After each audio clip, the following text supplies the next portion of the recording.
Imagine being Mick Fleetwood in the mid-70s. You're fresh off the back of your 11th studio album, by far your most successful, having gone 7 times platinum. You've managed to cultivate a star-studded band of phenomenal musicians and songwriters. You're ready to begin work on a new album, poised to capitalise on your newfound star power and critical acclaim. Never mind that the 4 other people in the band consist of 2 declining couples, it'll be fine, right? They won't both split up acrimoniously at the same time, throwing the band into turmoil. All you need to do is sit at the back and play the drums. What could possibly go wrong? Everything. Everything went wrong. Bassist and the Mac in Fleetwood Mac, John McVie, and his wife, pianist and vocalist Christine, began divorce proceedings as the album was being recorded. Well, it could be worse. At least the 2 main vocalists and songwriters are still happily in love, right? Nope. Guitarist Lindsey Buckingham and vocalist Stevie Nicks also began a bitter breakup as the band were attempting to get back into the studio. Brilliant. Now all you need to do is make sure not to start an affair with her. Ah, damn it. Surely the music that such turmoil produced could only be an abysmal mess. I'm Royston Charmaine, and this is Exploring the Concept.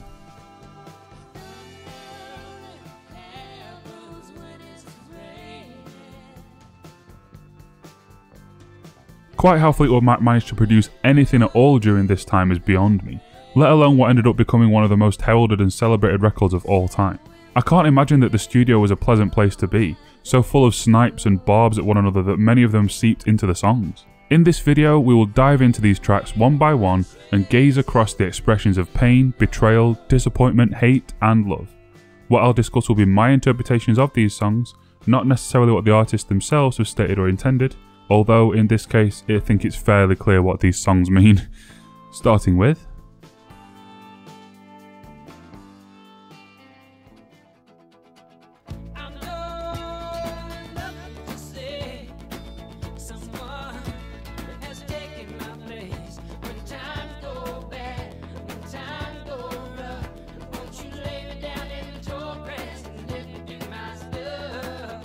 Kicking off as we mean to go on with this album, we have a cheery sounding song that speaks of being left behind by a lover who still has an inescapable hold on you. This is Lindsey Buckingham begging Stevie just to leave him and let him get on with his own life rather than, as he sees it, leading him on. The very first lines of the album, literally seconds in, and we're already bitter and angry. This might become a slog. Sounds great though.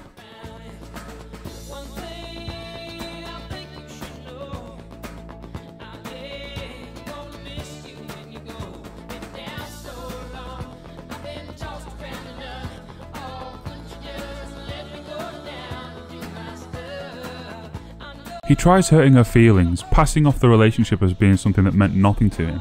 However, the rest of the song contradicts this. If he isn't going to miss her, why can't he let go of her? Why does he need her to let go of him? This is the kind of line you throw out when you know you're the one being left behind in a desperate attempt to save face. How will Stevie respond?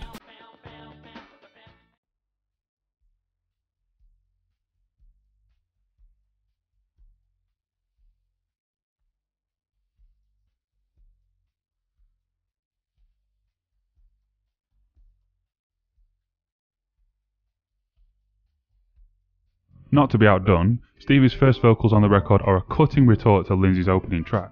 Rather than an angry admonishment, these lines are an eye roll. You want me to let you go? Fine. See.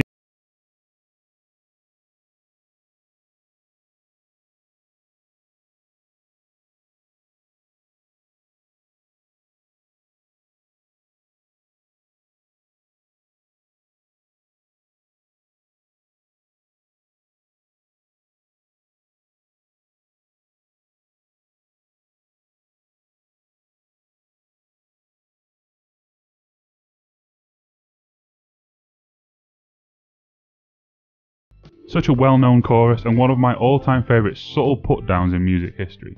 You can keep your Alanis Morissette screaming literally and verbosely about various wrongdoings. I'll take this softly spoken, enigmatic, intelligent use of metaphor. She's saying, I know you cheated on me, and I know you'll regret it. It's beautiful, really.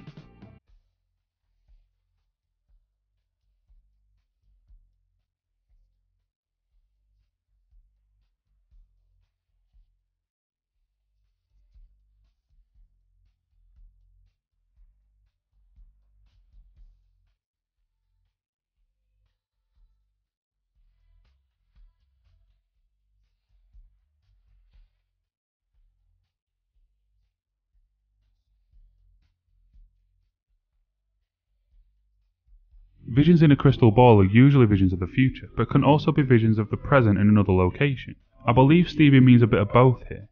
She sees that he is away with other women, and she also sees the lonely future he has ahead of him after he has finished successfully pissing away their relationship.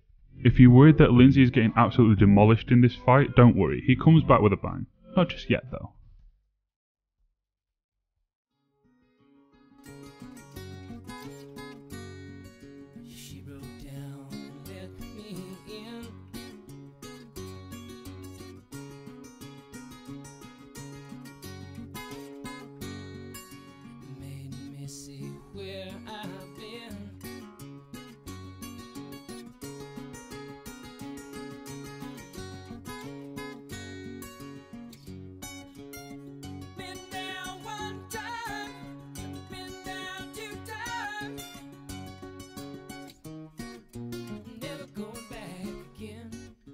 This is a mostly instrumental track of Lindsay playing a lovely, complex piece on his acoustic guitar, and reflecting on the positives of his relationship with Stevie. He doesn't seem to think there are many, as the following verse is decidedly negative. His true retort will come soon enough, but first we switch to the other separating couple in this band. Jeez.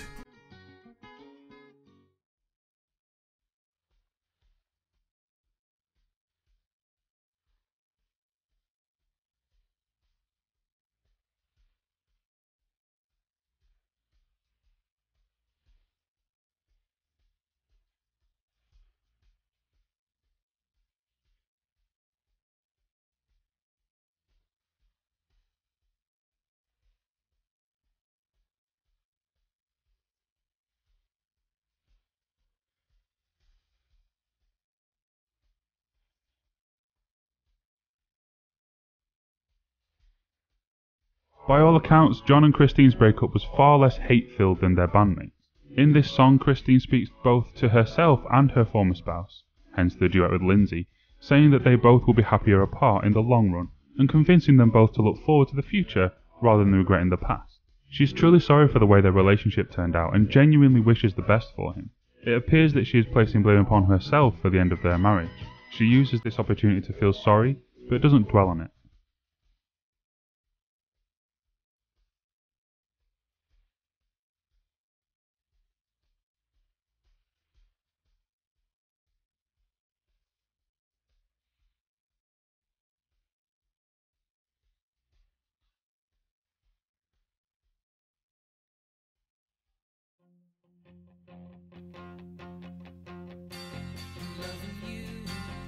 Isn't the right thing to do? And how can I ever change things that I feel? If I could, maybe I'd give you my word. How can I, when you won't take it from me? Here we go then. The fire back after Dreams. He begins by immediately admitting that he still has significant feelings for Stevie, but he wishes that he didn't. Only a minor shot fired here as he laments the fact that in his eyes she never fully committed herself to the relationship.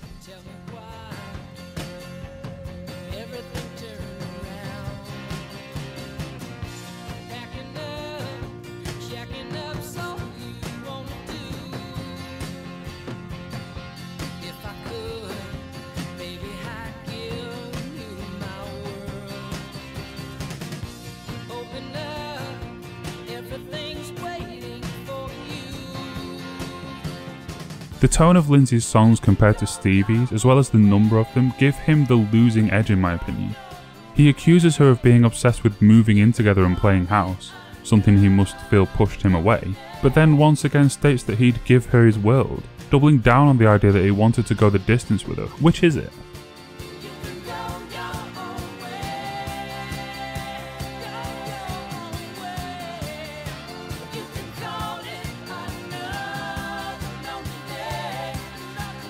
He redeems some face with this chorus line. For those who haven't decoded it, going your own way is a PG way of saying F off. And the lonely day line is a clever callback to Dreams, and most likely to something Stevie said during the course of their relationship, probably multiple times. Overall though, I'd say that Lindsay's definitely losing this battle, despite having 3 songs to Stevie's 1 at this point.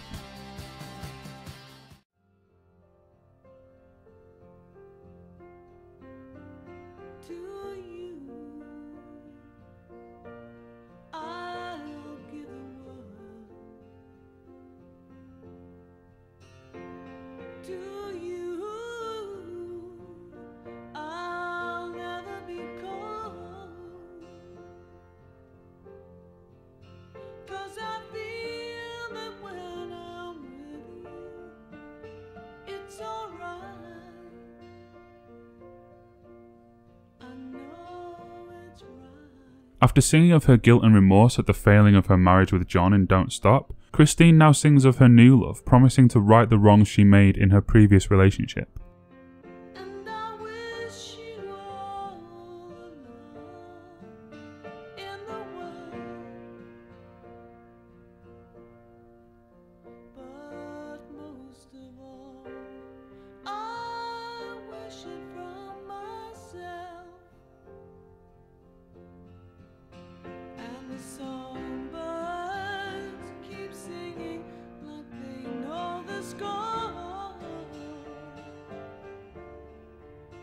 And I love you, I love you, I love you like never before. It would appear that this love is heretofore unrequited, and Christine wishes this mystery man the best in his life, even if he does not want to be with her. Also, a moment of sympathy for John.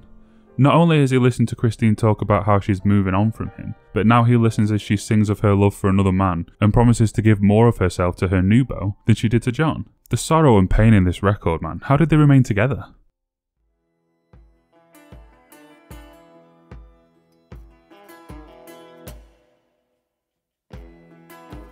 Listen to the wind blow, watch the sun rise.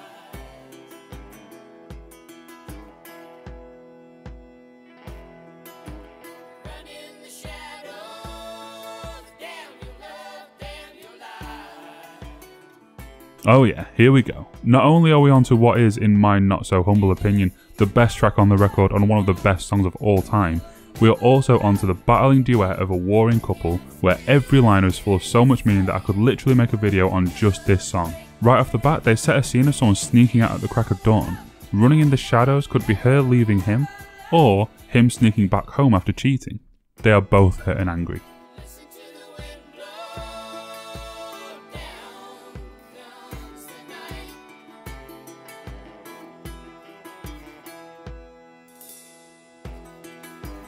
Run in the shadows, damn your love, damn your life.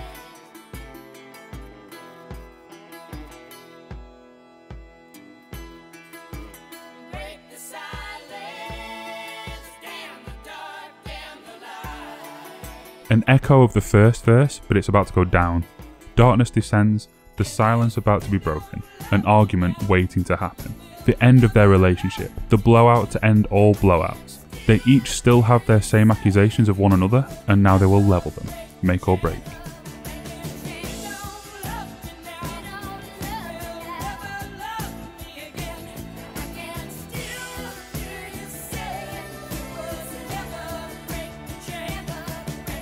The ultimatum is thrown. You said that you would love me forever, are you going to stick with that? As many of us unfortunately know all too well, promises like that are easily made but infinitely more difficult to keep.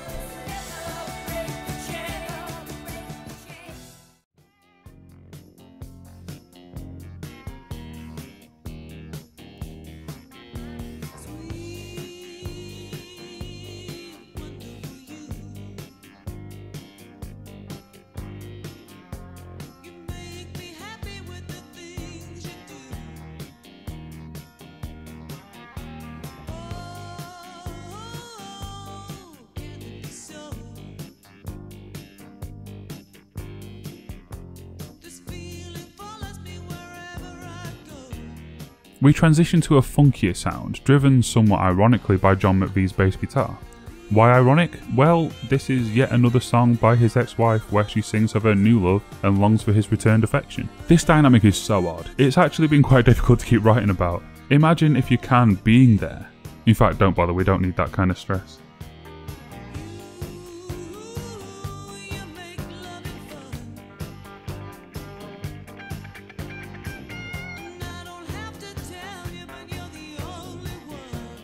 Ouch. Sorry, John. This side of the turmoil has been relatively civil, but that one had to sting.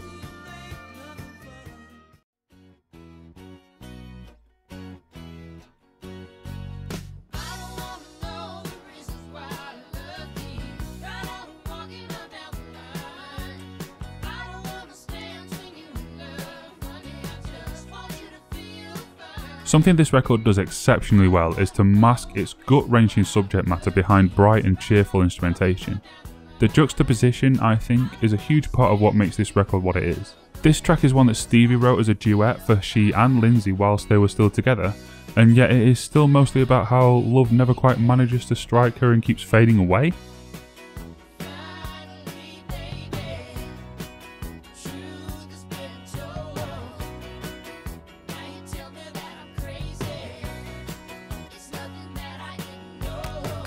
Was their relationship ever stable and healthy? Perhaps this record wasn't born of such sudden circumstances as I thought, if this is how they felt when they were supposedly in love.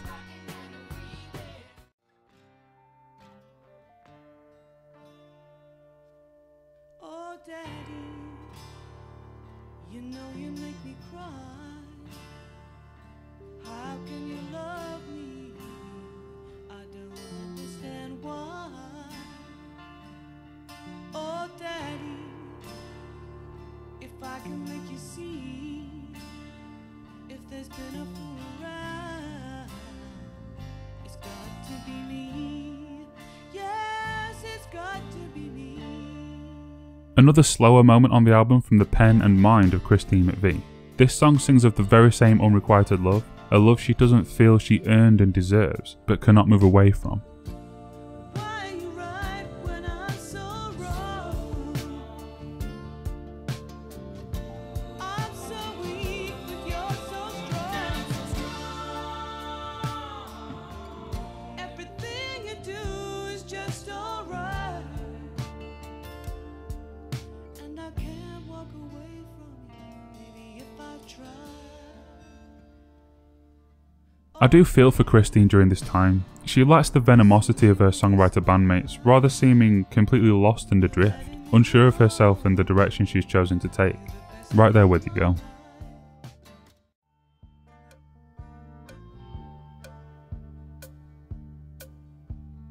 Rock on, gold dust woman. Take your silver spoon, dig your grave.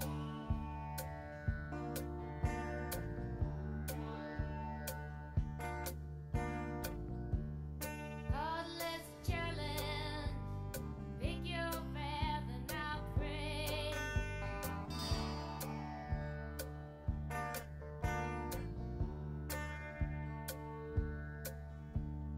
Wake up in the morning, see your sunrise, clouds go down.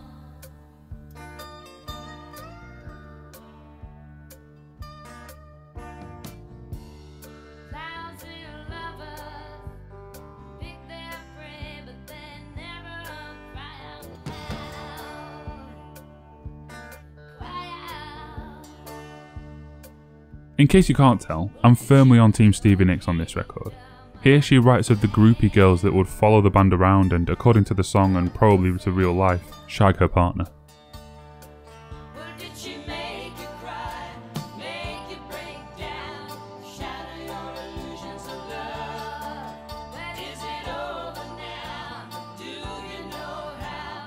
Pick up the pieces and go home. This is Stevie speaking directly to Lindsay in the immediate aftermath of his infidelity. The moment he rolls over onto his back, off some gold dust woman, she whispered these words in his ear. Was that all you thought it would be? Do you feel better now? No? Pick up your clothes and crawl on home then.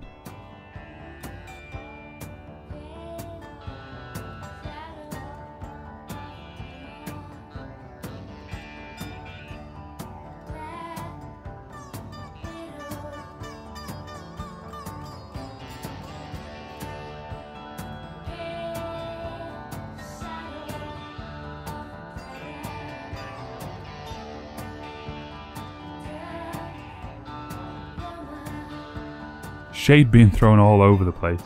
A fitting end to such a hate-fueled record. In case you didn't already know, this album is pretty legendary.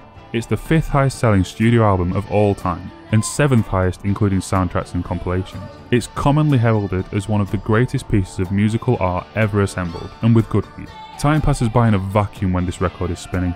Every note and every syllable is interesting and demands attention, and yet your mind can fall into it and drift along for the ride. And it was created by 2 feuding couples, and a drummer who was shagging one of them. How? As a fan of Vincent van Gogh will tell you, the truest of art is created by pain. This is a record written and performed by people whose lives are in a state of disarray and confusion. From this, perhaps not so surprisingly, came 11 of the most relatable tracks of all time. Tracks that stand up and feel as relevant as ever 43 years after they were first presented to this world. A truly remarkable achievement. Let me know in the comments what you think of this video, of this record, and of its tumultuous production. For more videos like this, check out my channel. For updates, follow me at patreon.com/RoystonCharmaine, where update posts are always free posts. You can throw me a few quid too if you fancy, and get early access to videos and other bonus stuff. I've been Royston Charmaine. Until next time, peace and love.